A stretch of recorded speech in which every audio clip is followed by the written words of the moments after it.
ya sea activando su micrófono o a través del chat, que aquí lo estoy poniendo a su disposición. Alguien que me diga si se logra ver la pantalla y si me escuchan bien, por favor. Sí, Doc, las dos cosas. Todo bien, todo bien. Perfecto. Muchas gracias por confirmar. Entonces, como les decía, vimos 4 grandes macromoléculas en lo que llevamos del transcurso del semestre. Estuvimos viendo, primero que todo, los carbohidratos. Luego vimos a los lípidos. Por último, las proteínas. Y pues ahora que estamos con los ácidos nucleicos.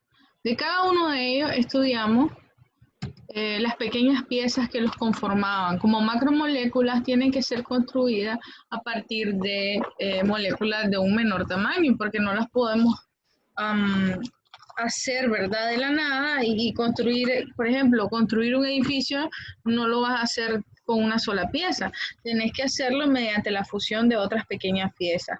Entonces vimos que esas pequeñas piezas se denominaban monómeros. Entonces, vimos que los monómeros de los carbohidratos eran los monosacáridos,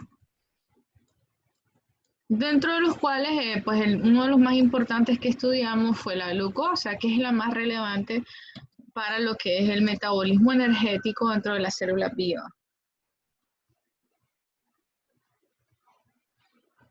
Luego vimos los lípidos. ¿Qué monómeros vimos en los lípidos? Bueno, ahí vimos que ellos son diversos entre sí, pero principalmente para formar moléculas de mayor tamaño hacíamos uso de ácido graso, ¿verdad? Juntábamos ácido graso con glicerol y formábamos triacilglicéridos, que son lípidos de mayor tamaño. Luego pasamos por las proteínas, dentro de las cuales estudiamos a los aminoácidos. De cada uno de ellos vimos su estructura. Por ejemplo, vimos los grupos funcionales cetona y aldehído que pertenecían a los monosacáridos. Vimos las cadenas de carbono, ¿verdad?, que hacían como pequeñas láminas de zinc, ¿verdad?, para formar los aminoácidos, que eran cadenas largas de carbono. Y luego, los ácidos grasos eran los que hacían las cadenas largas de carbono. Y luego vimos en las proteínas,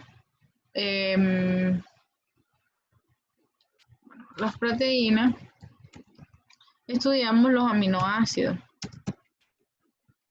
Que estos tenían otros grupos funcionales, como por ejemplo el grupo amino y el grupo carboxilo, y que se fusionaban para producir el enlace peptídico.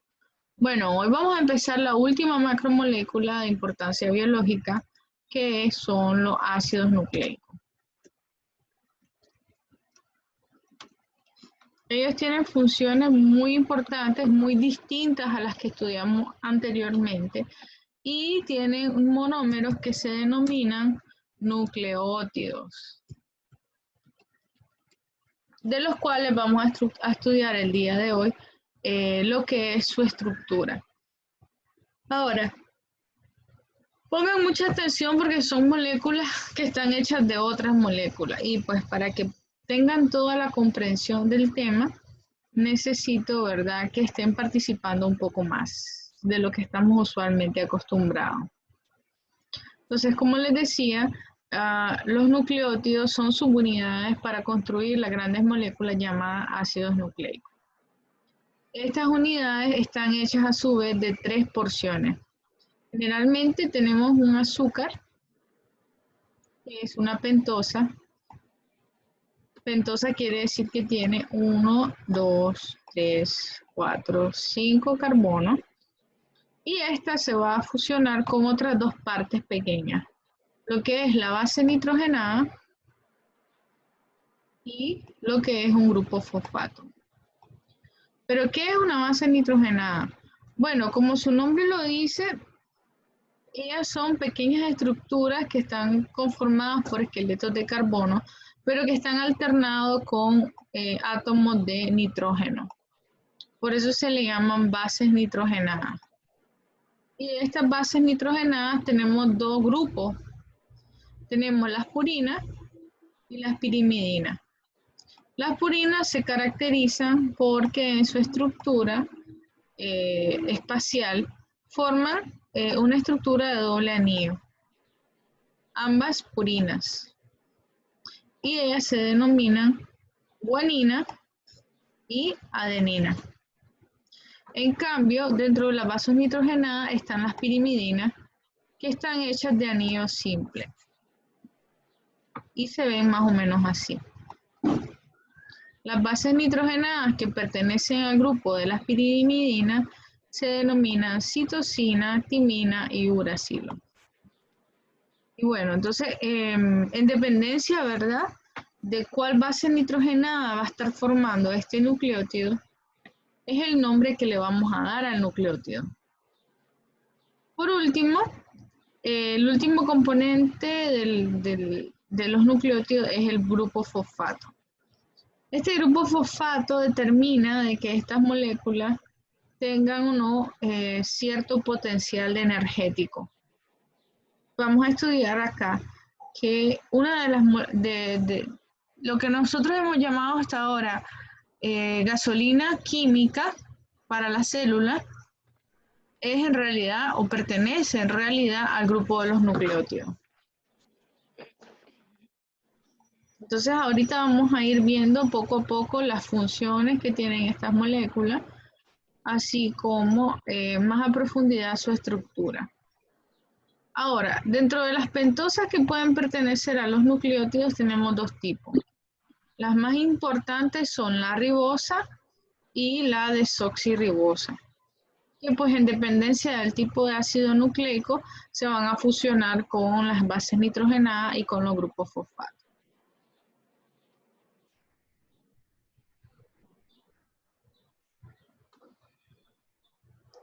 Además, los nucleótidos no solamente sirven como subunidades de ácidos nucleicos, ellos también se desempeñan en otras funciones, como por ejemplo el metabolismo de la energía.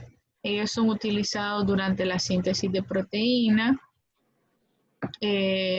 Los nucleótidos también participan en la regulación de algunas enzimas y en algo llamado transducción de señal. Y aquí en transducción de señal les voy a adelantar un poco de lo que vamos a ver el otro año.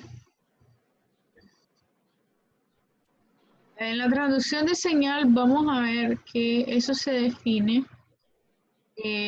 como un pasamano. Existe en el cuerpo siempre una comunicación intercelular. Tenés una célula por acá en la cabeza que le quiere mandar un mensaje. Esta es la célula 1. Esta le quiere mandar un mensaje a la célula 2. Pero no se puede mover de su órgano de origen. Entonces, esta célula sintetiza una sustancia que va a viajar desde aquí, se va a acercar a través del torrente sanguíneo y luego va a llegar a la superficie de mi célula número 2. En ocasiones, esta célula es tan grande que la membrana de la célula 2 no le va a permitir el paso. Entonces, lo que hace la célula 2 es tener un receptor. Si yo sé que me va a llegar un mensaje, yo lo voy a estar esperando. Entonces, él tiene un receptor transmembrana al cual se acopla adecuadamente esta sustancia que envió la célula número 1. Por ahora, pues le vamos a llamar a esta sustancia hormona. Entonces, las hormonas son reconocidas por receptores. Pero el mensaje no va para la membrana celular, sino que el mensaje va dirigido al núcleo celular. Y yo no lo puedo dejar pasar. Entonces, ¿qué hago? Transformo ese mensaje en una molécula más pequeña que va a estar intracelularmente. y ella va a llevar esa misma información, pero de una manera más segura, hacia el sitio que estaba destinado, que es el núcleo. Entonces, esto es una forma sencilla de explicar lo que es transducción de señal. Convertir desde la membrana celular un mensaje en otro mensaje más pequeño que diga lo mismo, pero que puede moverse intracelularmente. Entonces, generalmente los nucleótidos funcionan como estas moléculas sintetizadas dentro de la célula y que van a llevar el mensaje hacia el núcleo. Así que es una función, podemos decir, muy importante de lo que son los nucleótidos, la transducción de señal. También hay algunos nucleótidos que pertenecen o se enlazan a vitaminas y forman parte de coenzimas. También sirven como donadores o receptores de grupo fosfato o fosforilo, y pues de ahí viene la gran molécula combustible químico llamada ATP. También algunos nucleótidos son intermediarios en la biosíntesis de lípidos. Y las aplicaciones médicas que podemos hablar de esta estructura es como uso de análogos, donde se usa en la quimioterapia para el cáncer o SIDA. Es decir, nosotros formamos bases nitrogenadas o nucleótidos sintéticos, eso quiere decir falso, y cuando lo colocamos en un medicamento, como por ejemplo en la quimioterapia del cáncer y el SIDA, ellos interfieren con la biología normal de la célula y de esa manera bloqueamos lo que es la reproducción de las células tumorales o de los virus, ¿verdad? O también pueden participar en el mecanismo de acción de los fármacos, en los cuales necesitamos suprimir la respuesta inmunitaria cuando un paciente ha recibido trasplante de órganos. Y de esta manera, pues, evitamos el rechazo a tejidos extraños. Ahora, volvamos con la estructura bioquímica. Entonces, ya sabemos que los nucleótidos tienen que tener por fuerza una base nitrogenada y que ellas se clasifican en purinas y pirimidinas. Las purinas encontradas en nuestro cuerpo son la adenina y la guanina, y las pirimidinas son la citosina, timina y uracilo. Ahora, estas bases nitrogenadas deben pertenecer o le ayudan al nucleótido a tener una característica que es fundamental para la construcción de ácidos nucleicos. Las bases nitrogenadas son selectivas con quien hacen enlaces covalentes. ¿A qué me refiero? Bueno, ellas, a diferencia de muchas mujeres, eligen bien y eligen solo un tipo de molécula con la cual pues pueden engancharse o enlazarse, ¿ya? Y generalmente tienen que ser como el yin y el yang. Una purina se puede unir con una pirimidina y una pirimidina con una purina, pero no van a unirse dos purinas o dos pirimidinas juntas, ¿verdad? Entonces, las parejas para la adenina, ¿verdad? El forever con el que se va a casar la adenina va a ser la timina. En cambio, las parejas o los American Sweethearts van a ser la guanina con la citosina.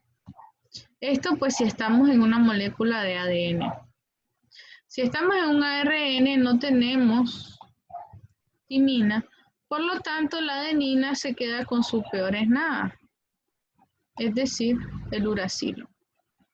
Pero pues ellos son como los pingüinos, son monógamos, son selectivos, y solo entre este tipo de combinaciones es que van a poder hacer enlaces.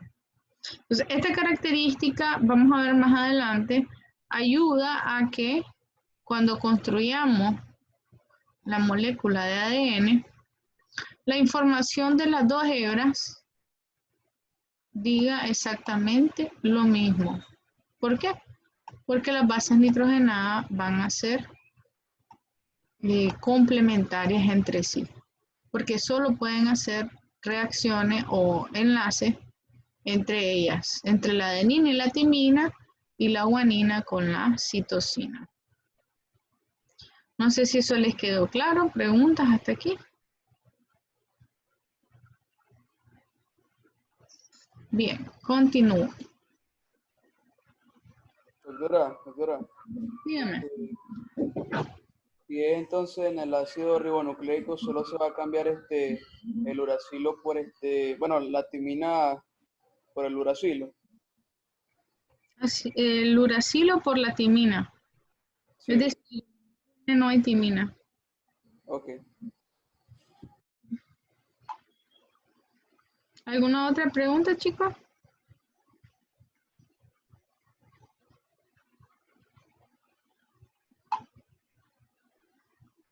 Bien.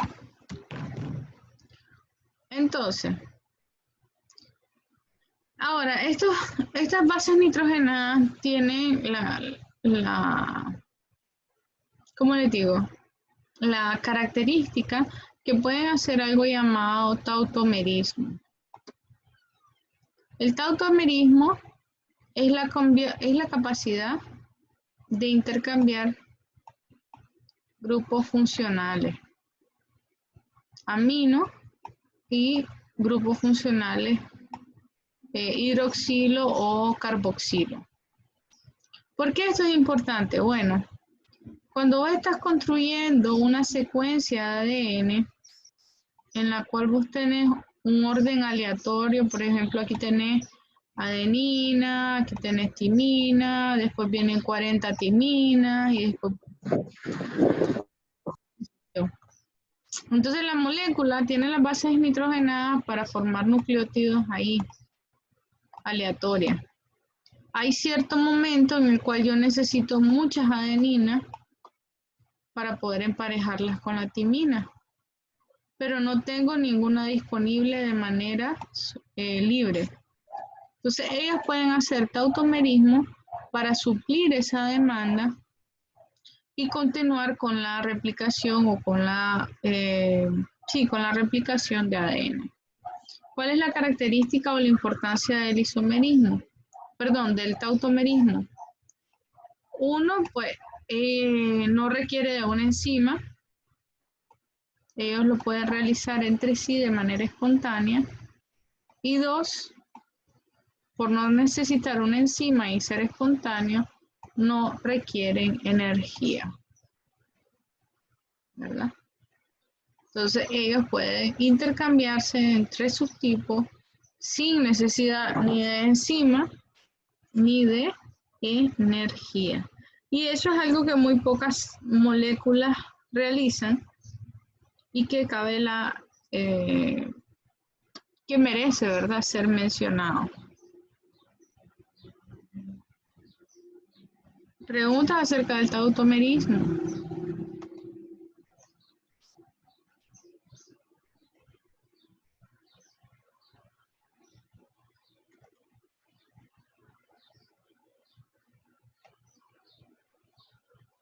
Ellos solo se diferencian entre sí por el grupo funcional. Es parecido a lo que pasa entre la fructosa y la glucosa, pero ellas sí necesitan de una enzima, una isomerasa para intercambiarse entre los dos subtipos. Estos no, ¿verdad? Ahora, como ya les había dicho y que preguntó Eduardo, el ADN no tiene todas las bases nitrogenadas, solamente tiene adenina, guanina, citosina, timina. Su pentosa va a ser siempre la desoxirribosa y luego va a estar el fosfato, que es una molécula común entre todas. Dice Gerlin que repita lo último. Lo último que es lo del tautomerismo. Gerlin.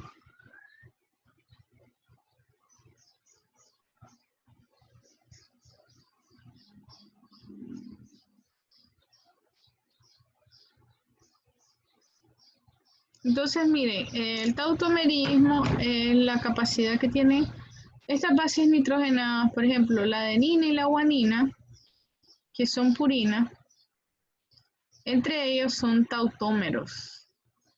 Un tautómero es como un isómero. No sé si recuerdan lo que es isómero.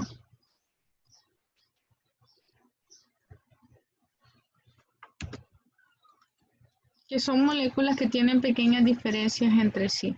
En el caso de las purinas y la pirimidina, entre ellas son tautómeros que tienen un grupo funcional que las diferencia, pero la diferencia es tan mínima que ellos, sin la necesidad de una enzima o de energía, pueden intercambiarse entre sí. Ahora, ¿por qué es importante el tautomerismo? Cuando estemos construyendo una molécula de ADN, ¿verdad? Aquí tenemos la molécula que queremos copiar. Él va a tener un orden de bases nitrogenadas, ¿verdad? Por ejemplo, aquí va a tener adenina y después va a tener 40 timina. Timina, por ejemplo, ¿verdad? Pero de manera libre, para ir construyendo mi otra hebra de ADN, yo solo tengo adenina. Perdón, yo solo tengo timina. O solo tengo citosina.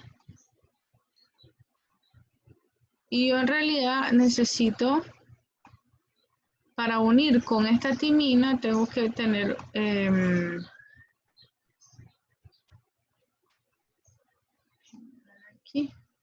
Aquí abajo tengo timina y esas yo las tengo que enganchar con adeninas.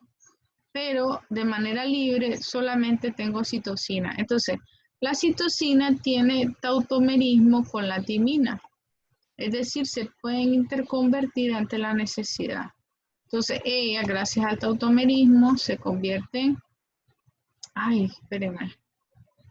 No los quiero confundir.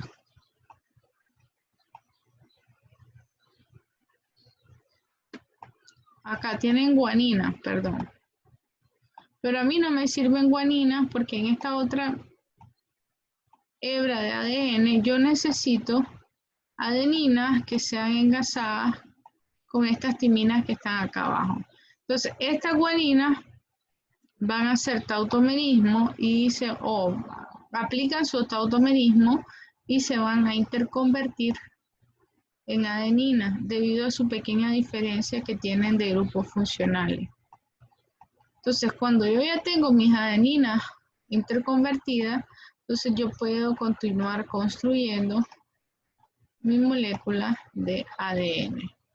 Esto lo hago sin gasto energético y sin necesidad de energía. No sé si les quedó claro, si pudieron captarlo ahorita. Doc, podría decirse como que se adaptan a lo que necesitamos. O sea, no lo tenemos, pero pueden convertirse a lo que nosotros necesitamos. Exacto, suplen una demanda.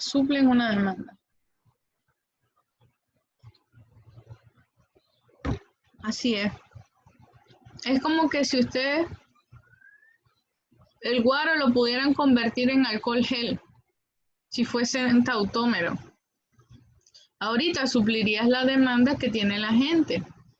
Claro, nos quedaríamos sin guaro, pero como ahorita no es necesario, no pasa nada.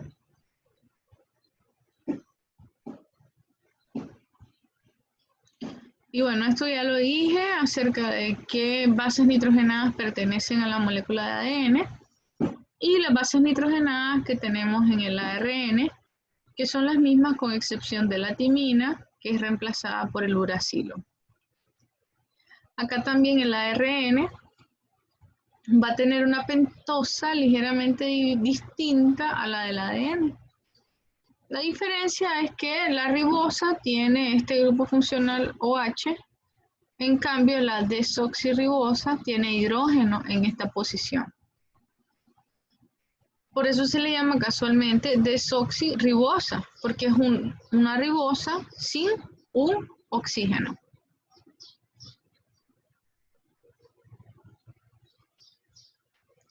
Ahora, construyamos nuestro nucleótido. Normalmente ustedes tienen ahí su pentosa bella, tranquila, relajada, pero quieren empezar a formar su nucleótido. Entonces vienen y forman algo llamado enlace N-glucosídico. Recordemos que todo lo que se una con un carbohidrato lo hace a través de un enlace glucosídico. Y esto va a ocurrir en el carbono 1 de mi pentosa. Se llama N-glucosídico porque ese carbono se va a unir con un nitrógeno de mi base nitrogenada. Sería el nitrógeno 1 en las bases pirimidínicas y el nitrógeno 9 en las bases nitrogenadas purínicas o púricas, ¿verdad? Entonces, nitrógeno 1 en las pirimidinas, nitrógeno 9 en las purínicas. Y pues aquí en este carbono.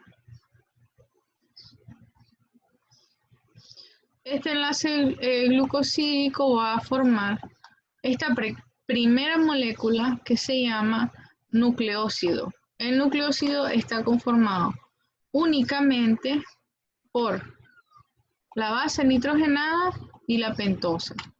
Y va a recibir el nombre, como habíamos dicho antes, de la base nitrogenada que lo conforma, más un sufijo llamado amcina, por ejemplo. Entonces, si aquí tenemos adenina, mi nucleócido se va a llamar adenosina.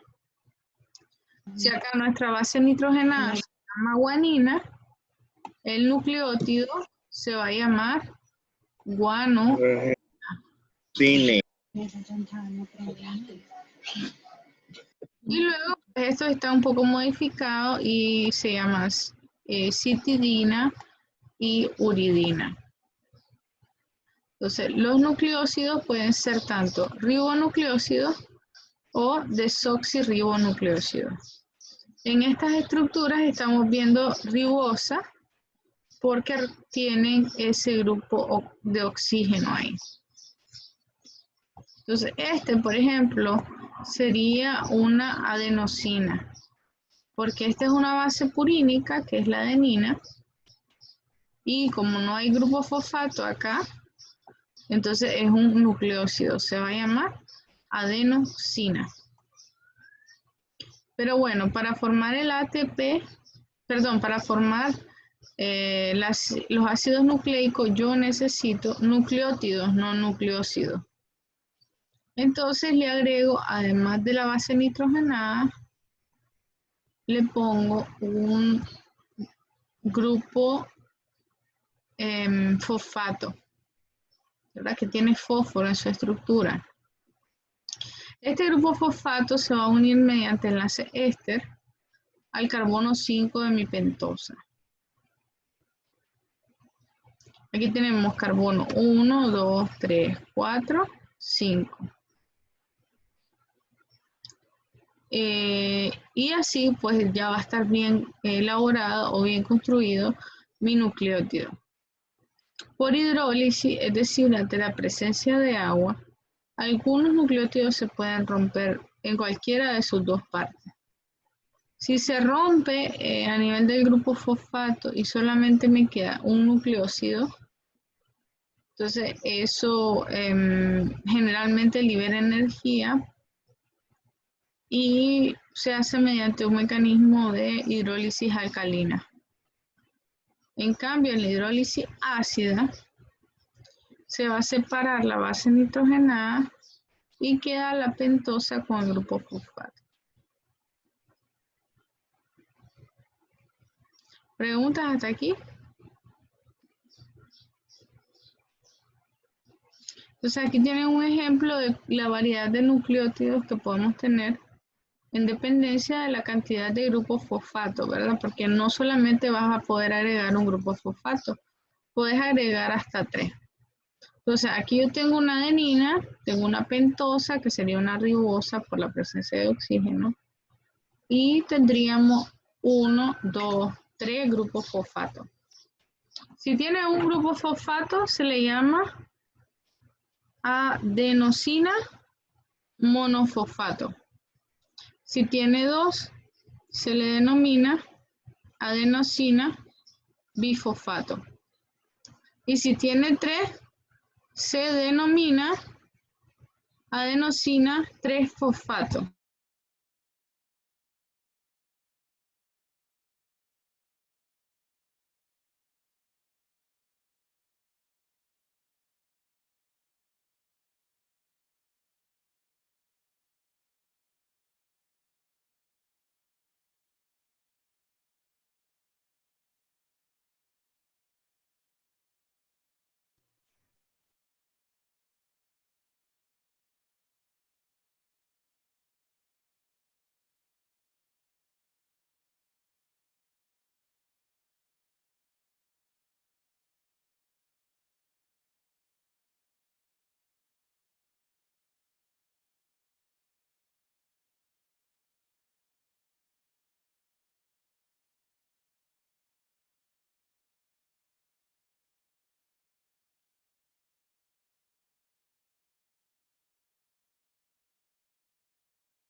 Aló, aló, ¿me escuchan? ¿Qué están poniendo en el chat? Que nos escapemos. Se me había pegado la compu. Así Íbamos es. a escapar ya, nos íbamos a ir, Doc. Qué barbaridad. Sí. Entonces, estábamos acá, me quedé hablando sola. Entonces, tenemos acá el nombre de la base nitrogenada termina en el sufijo ina, sina, etc. Si le unís una ribosa, se convierte en nucleócido. Entonces se va a llamar adenosina, guanosina, citidina, uridina, timidina. Y el nucleótido, el que yo voy a usar para mi ácido nucleico, le tenés que especificar la cantidad de grupo fosfato que tiene. Si tiene solo uno, se va a llamar adenosino monofosfato. Si tiene 2, sería difosfato, y si tiene 3, sería trifosfato.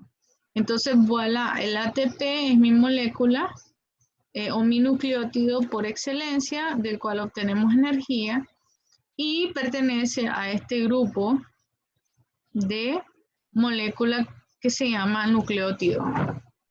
También lo utilizamos o también está dentro de nuestro ADN.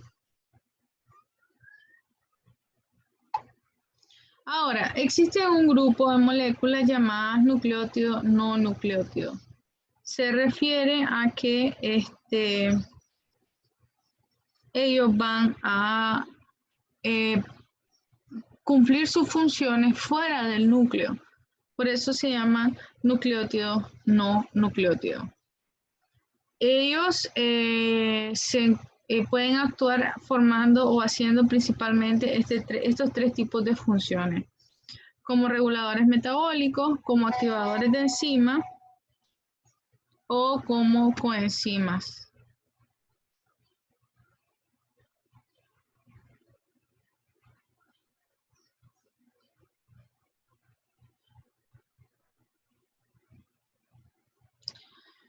Por ejemplo, los nucleótidos de adenina generalmente son transportadores de energía, como ya les había dicho, el ATP, que cuando libera su grupo fosfato se convierte en ADP.